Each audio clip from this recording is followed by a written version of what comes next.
말씀의 제목은 예배드림이 기쁨됩니다. 네. 그리고 아멘을 하시려거든 큰 소리로 해주시기 바랍니다. 예배드림이 기쁨됩니다.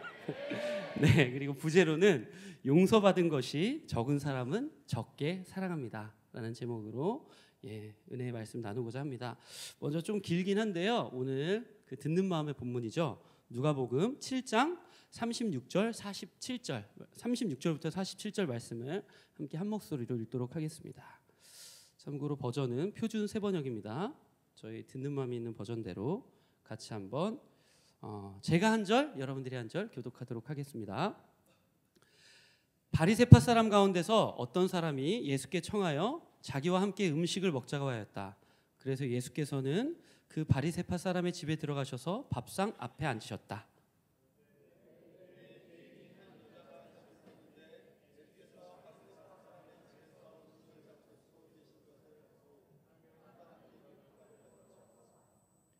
예수의 등 뒤로 발 곁에 서더니 울면서 눈물로 그의 발을 적시기 시작하였다. 그리고 머리카락으로 닦고 그 발에 입을 맞추고 향유를 발랐다.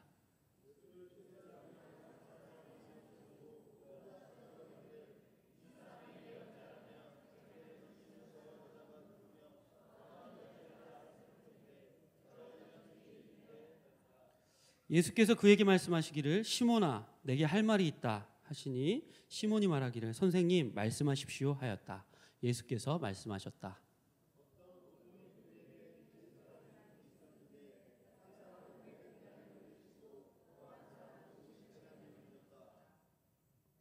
둘이 다 갚을 길이 없으므로 돈놀이꾼은 둘에게 빚을 탕감해 주었다. 그러면 그 두 사람 가운데서 누가 그를 더 사랑하겠느냐?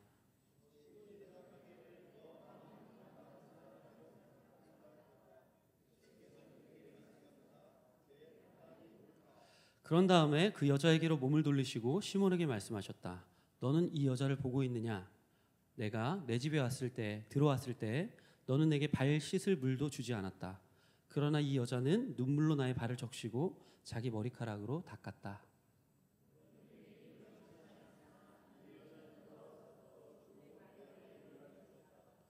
너는 내 머리에 기름을 발라주지 않았으나 이 여자는 내 발에 향유를 발랐다.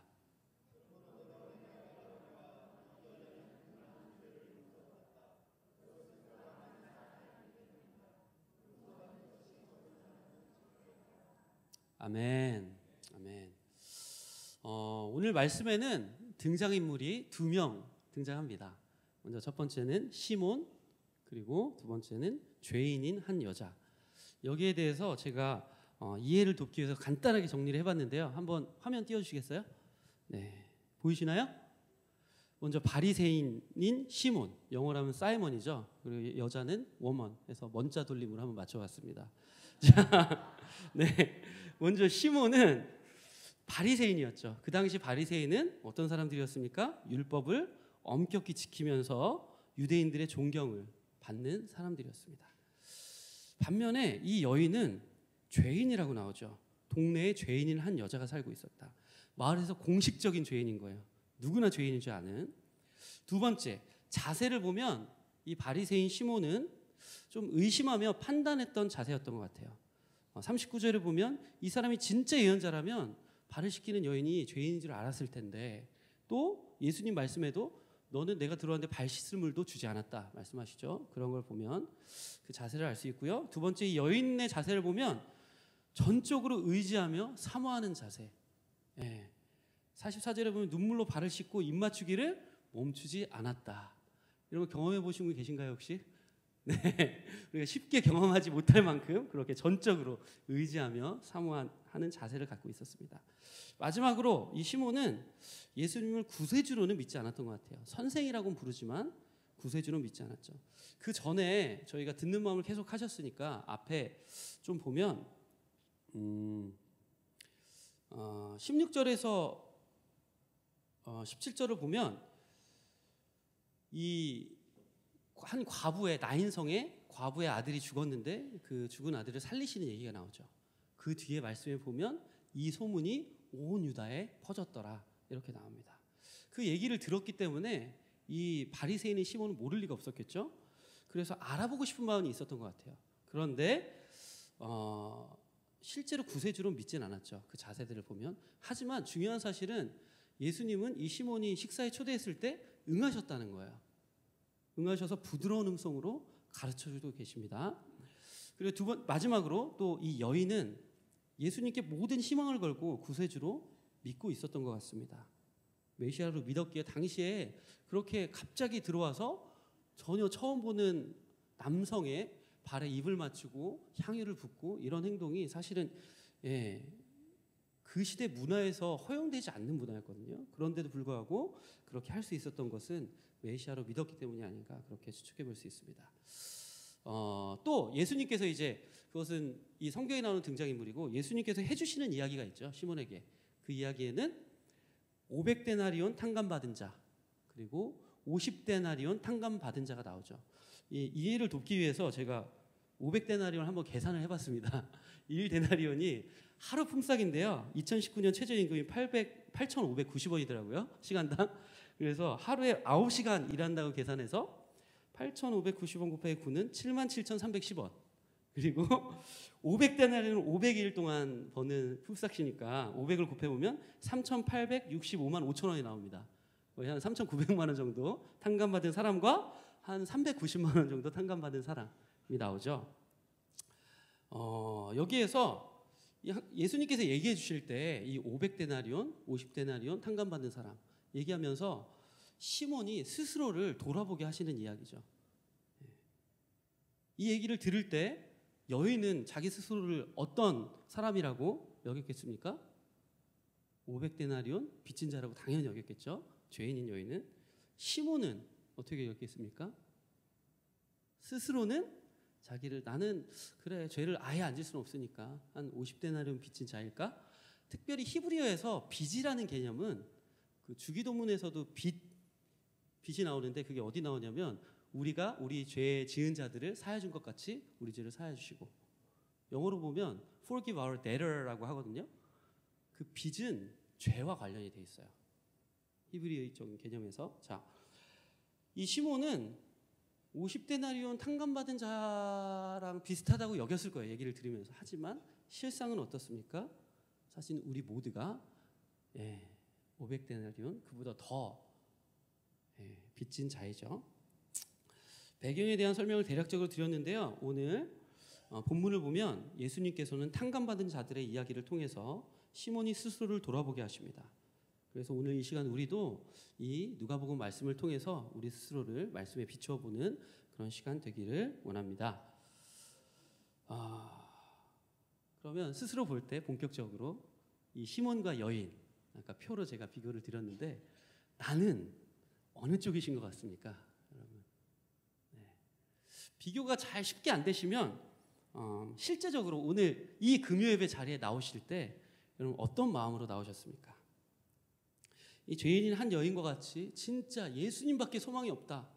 그리고 부끄러움과 모든 거치는 상황들을 무릅쓰고 예수님께 나온 이 간절함과 사모함이 있으셨습니까?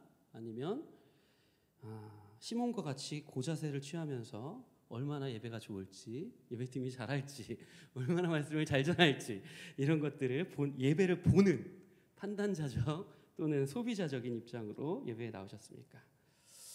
아니면 습관적으로 나오신 분들 계신가요? 물론 우리 사랑의 하나님께서는 오늘 본문에서 시몬의 집에 가셨던 것처럼 모든 사람들에게 부드러운 음성으로 말씀하시고 또 가르치시고 인도해 주실 줄 믿습니다. 그런데 한번 생각해 볼 것은 요즘 솔직히 적지 않은 사람들이 이 바리새파 사람 시몬과 같은 자세로 예수님을 초청하는 것 같습니다. 교회에 나온 사람은 많아요, 여전히. 그렇죠? 하지만 예배에 대한 시몬의 자세는 어땠습니까? 뭐 은혜를 주시려거든 주시고 안 주시면 다음 주에 받으면 되니까 뭐. 네. 오늘 본문을 보니까 그럼에도 불구하고 예수님께서는 시몬의 초대에 응하시고 부드러운 말씀과 이야기로 시몬을 가르쳐 주십니다.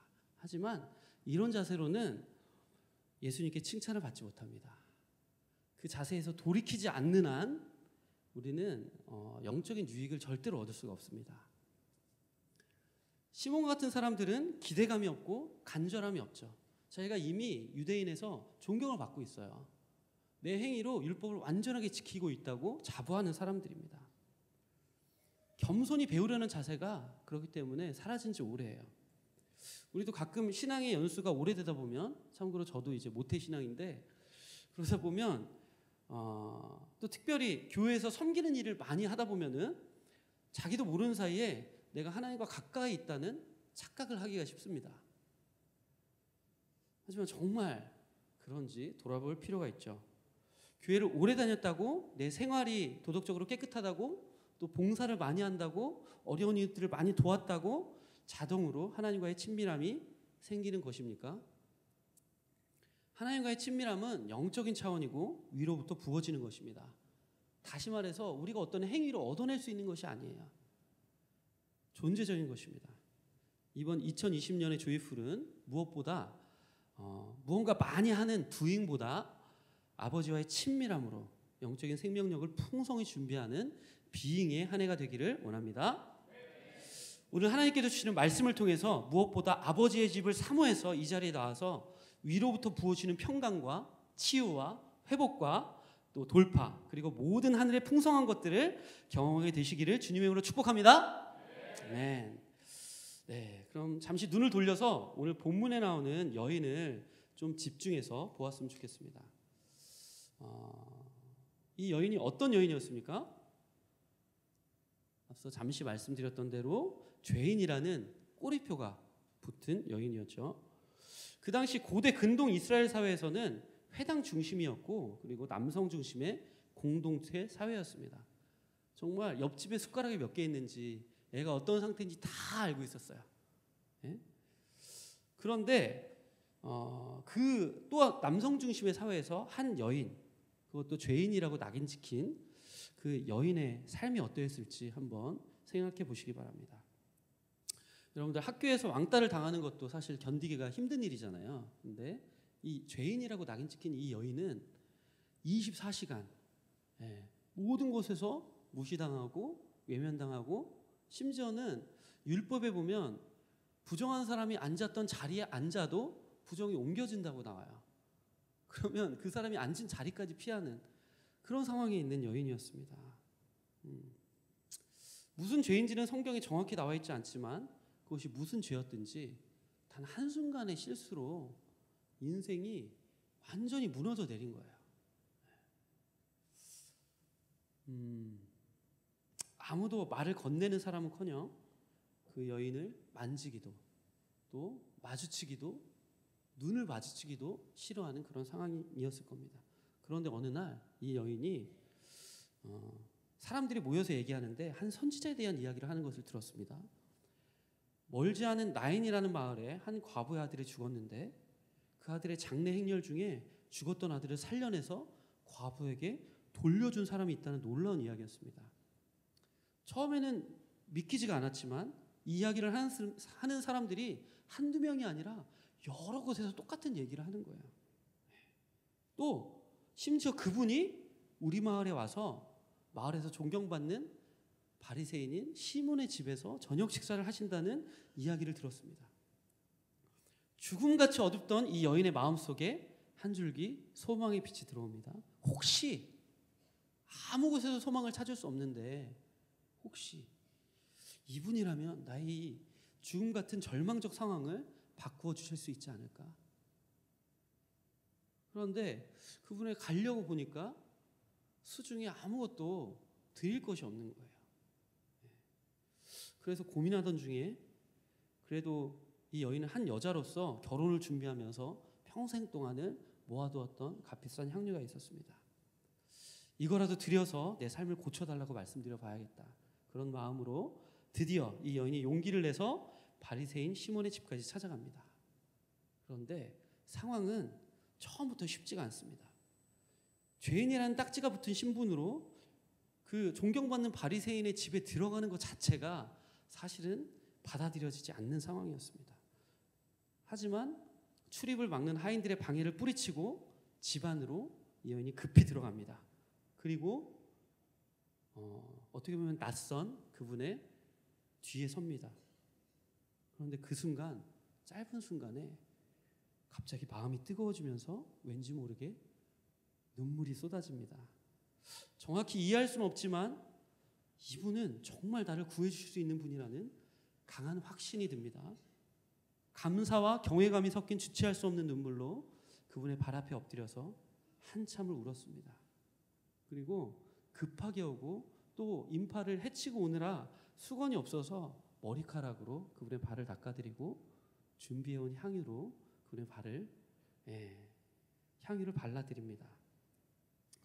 한 여인으로서 부끄러움도 또 다른 사람들의 따가운 시선도 또 사회적인 관습도 그 어떤 방해도 이 여인을 막을 수 없었습니다. 드디어 예수님께서 몸을 돌려서 이 여인에게 말씀하십니다.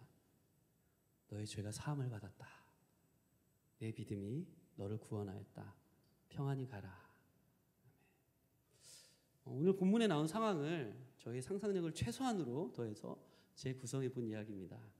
여러분 어떻습니까? 우리 안에 혹시 이 여인 같은 상황을 느껴보신 적이 있으십니까? 또는 이 여인 같은 간절함으로 주님을 찾으신 적이 있으십니까? 이 여인이 찾았던 것처럼 오직 예수님만이 우리를 구원해 주실 수 있는 유일한 분이십니다. 내가 느끼든 느끼지 못하던 사실 우리의 영적인 상태는 우리 스스로 벗어날 수 없는 상태입니다. 혹시 예수님 말고 다른 것에서 은혜를 구하고 계신 분이 계십니까? 예수님을 만난 후에 이 여인의 삶이 어떠했겠는지 한번 생각해 보시기 바랍니다. 진정한 자유, 정말 감당할 수 없는 은혜를 경험한 그 순간. 사실 생각해 보세요. 나는 정말 오랜 시간 동안 죄인의 딱지를 달고 사람들의 무시를 당하며 죽음 같은 삶을 살아왔어요. 그런데 한 사람은 항상 존경을 받고 칭찬을 받으며 우러러보는 바리새인이에요. 그런데 그 존경받는 바리새인 앞에서 하나님께서 나를 인정해 주십니다. 목사님 주일 설교에서 맨 뒤에 있었는데 뒤로 돌아해서 1등이 되었던 것처럼 나를 그렇게 인정해 주시는 거예요. 그 감당할 수 없는 은혜를 받았을 때 그 후에 이 여인의 삶이 어떠했겠습니까? 진정한 자유를 맛보고도 계속 죄 가운데 살아갈 수 있겠습니까? 오늘 이 여인은 죄사함의 진정한 기쁨을 소유했습니다. 예수님께서 선포해 주시죠. 내 죄가 사함을 받았다. 그냥 단순하게 고맙다 이렇게 말씀하실 수도 있는데 굳이 예수님께서는 내 죄가 사함을 받았다라고 말씀하십니다. 그리고 내 믿음이 너를 구원하였다. 평안히 가라. 샬롬 이렇게 말씀해 주십니다. 여러분 이 샬롬은 우리 공동체 가운데 계속 2020년 동안 선포될 것인데 완전함이죠. 부족함이 없는 상태. 그 샬롬의 평강을 하나님께서 이 여인의 삶 가운데 선포해 주십니다. 이 여인은 죄사함의 진정한 기쁨을 소유한 것입니다. 구원의 기쁨은 오직 우리 예수님만 주실 수 있습니다. 아멘. 네. 여러분들은 오늘 이 여인처럼 예수 그리스도가 주시는 그리스도 안에서 누리는 참된 자유와 기쁨, 평강과 치유, 회복을 실제로 맛보고 계십니까? 네. 삶의 모든 문제들 위해서 그보다 높은 차원을 바라보며 신실하신 하나님의 손을 의지해서 야고보서 1장 말씀을 잠깐 볼까요? 야고보서 1장 2절 말씀을 보면 야고보서 1장 2절 말씀입니다. 한번 같이 읽어볼까요? 시작.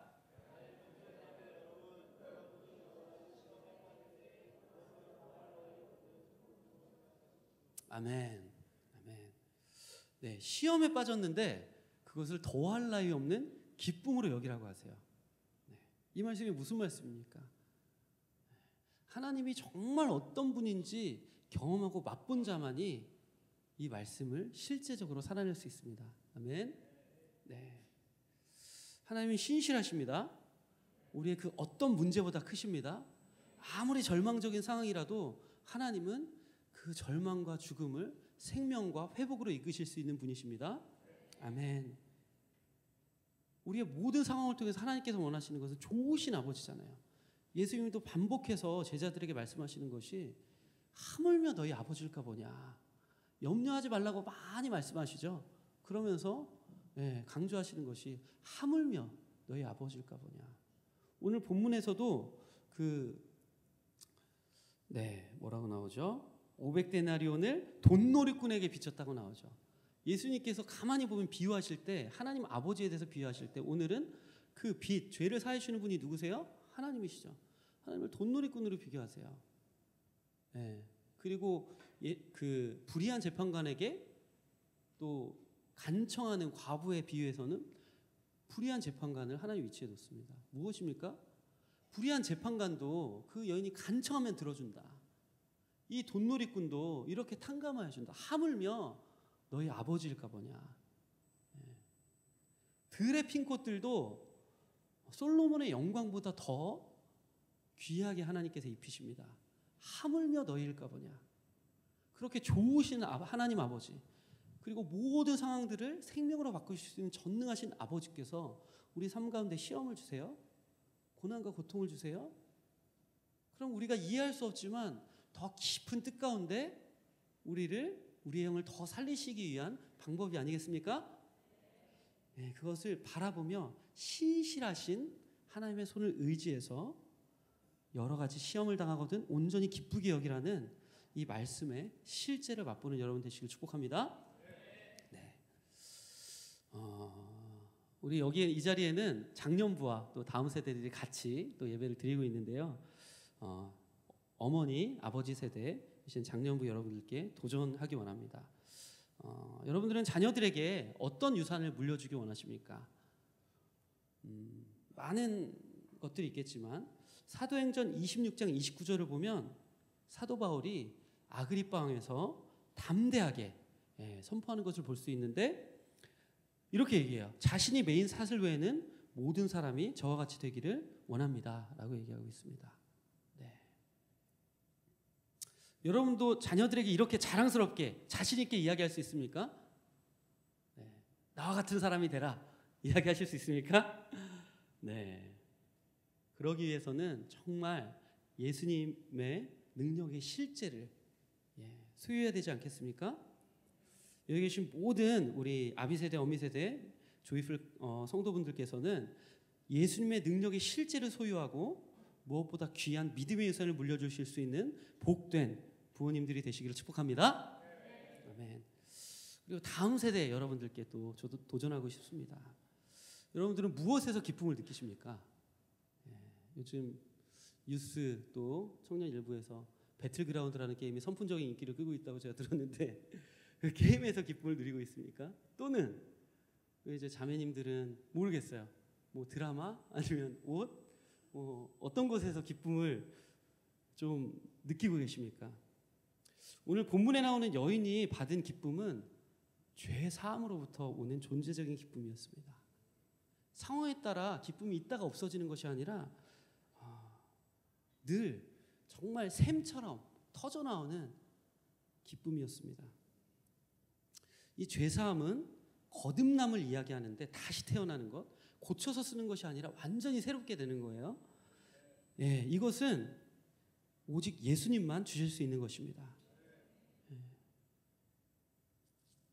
사실 그런데 이 죄사함은 내가 얼마나 자격 없는 자인가를 인정하고 믿을 때 예수님만이 나의 유일한 소망이십니다. 길과 진리와 생명이 되십니다. 주님만이 나에게 영원한 생명을 주실 수 있습니다. 겸손한 마음으로 믿을 때만이 이 구원의 기쁨을 소유할 수 있습니다. 그때야 비로소 내 자격 없음에도 불구하고 값없이 은혜를 베푸시는 하나님이 얼마나 완전하시고 신실하신가를 실제적으로 맛보고 경험하실 수 있게 됩니다. 구약에 보면 옛 언약이 있습니다. 옛 언약은 율법이죠. 율법을 지켜야만 선해진다는 기준입니다. 그런데 이 기준은 사람의 기준과 달라요. 여러분들 평소에 좀 그렇게 생각해 보신 적 있으시지 않나요? 나 정도면 그래도 착하게 살았는데. 그런데 성경이 요구하는 기준은 그 기준과 차원이 다릅니다. 하나님은 무엇이라고 말씀하십니까? 내가 거룩하니 너희도 거룩하라. 내가 완전하니 너희도 완전하라. 완전하다는 것은 단 하나의 오차도 없다는 거예요. 평생 율법을 다 지키다가 한 번 실수하면 한순간에 무너지는 것이 율법을 따르는 것입니다. 네. 여러분들 한번 쉽게 10계명을 한번 볼까요? 다음 세대 여러분. 나 외에는 다른 신들을 내게 있게 말지니라. 네. 여러분들 살면서 한순간도 하나님보다 더 좀 이렇게 내가 취했던 것이 없습니까? 한순간이라도 그랬다면 이미 첫 번째 계명부터 여러분들은 네, 탈락입니다. 10계명을 다 보면 정말 평생을 모든 순간 완전하게 지킬 수 있는 사람이 이 땅 가운데 존재하지 않습니다. 그렇기 때문에 예수님께서 우리 인간의 몸을 입고 이 땅 가운데 오신 것입니다.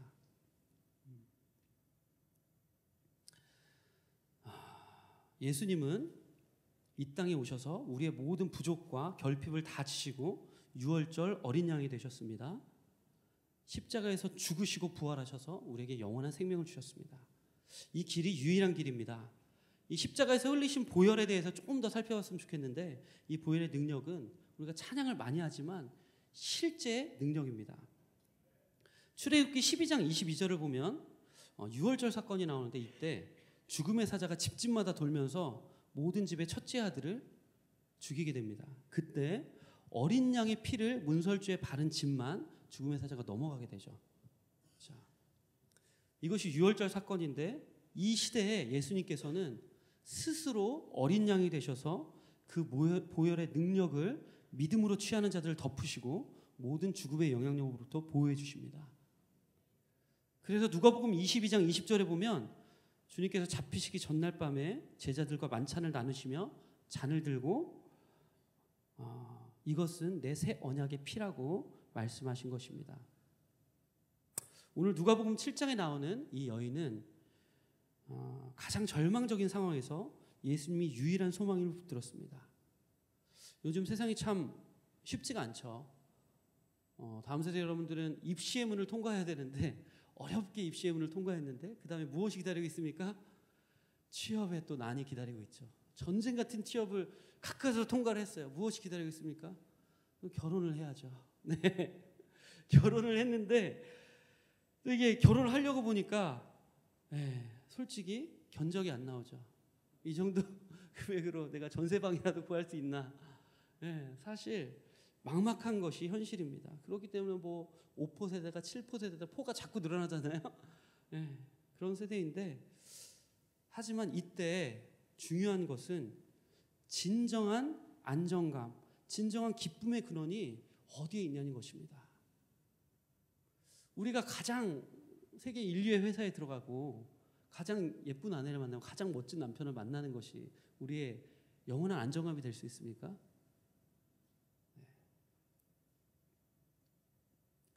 믿음으로 나의 모든 결핍과 죄를 해결해 주시고 보혈로 덮으셔서 모든 사망의 영향력으로부터 보호하시며 어떤 상황도 기쁨으로 이겨낼 수 있게 하시는 분 예수 그리스도는 실제입니다.